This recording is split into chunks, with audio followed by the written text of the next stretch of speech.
Hi అండి. అందరూ ఎలా ఉన్నారు? Welcome back to our channel Suvidha అడ్డ. నేను కేక్ బేక్ చేయడం ఎలానో చూపిచ్చాను కదండీ! సేమ్ అదే ప్రాసెస్‌లో చేసుకుంటే చాలా పర్ఫెక్ట్‌గా వస్తుంది. ఇప్పుడు ఇలా కేక్ 4 సైడ్స్‌న ఇట్లా అంచులంటే ఇలా రాసుకుంటే అది ఈజీగా మనకి ప్లేట్‌లోకి ఊడొస్తుందండి. ఇప్పుడు నేను ఎడ్జెస్ కట్ చేస్తున్నాను. నైఫ్‌తో కట్ చేస్తే సరిగ్గా రాదు. సో, ఇప్పుడు నేను థ్రెడ్ తీసుకొని దాన్ని ఇలా 4 సైడ్స్ ఇలా కట్ చేసుకొని నైఫ్‌తో షేప్ చేసుకుంటున్నానండి. ఇలా ఈజీగా వచ్చేస్తుంది మనకి.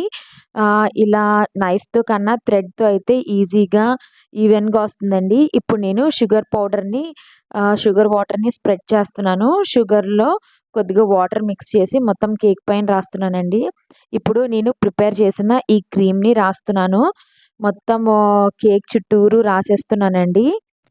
మొత్తం ఇది 4 సైడ్స్‌న రాస్తున్నాను. నేను క్రీమ్ ఇది బీట్ చేసుకున్న తర్వాత మళ్ళీ ఫ్రిడ్జ్‌లో పెట్టేసానండి. ఫ్రిడ్జ్‌లోంచి తీసి మళ్ళీ అప్పటికప్పుడు రాస్తున్నాను. అలా అయితే మనకి ఈజీగా స్ప్రెడ్ అవుతుంది. లేదంటే ఆహ్, కారిపోతూ ఉంటుందండి. ఇప్పుడు నేను దీనిపైన చాకో సిరప్‌తో హ్యాపీ బర్త్‌డే అని చెప్పి రాస్తున్నానండి. ఇది నెయ్యి మొల దీనిపైన నిలబడట్లేదు, జారిపోతుంది. సో, ఏదో మేనేజ్ చేసి బానే రాసేసాను. ఇప్పుడు దీనిపైన నేను కొద్దిగా డెకరేట్ కోసం ఫ్రూట్స్ యాడ్ చేసుకున్నానండి. కివి ఫ్రూట్ దీనిపైన బాగా కనిపిస్తుందని గ్రీన్ అదొక్కటే ఫ్రూట్ ఉంది. సో, అదైతే యూజ్ చేసి పెట్టానండి.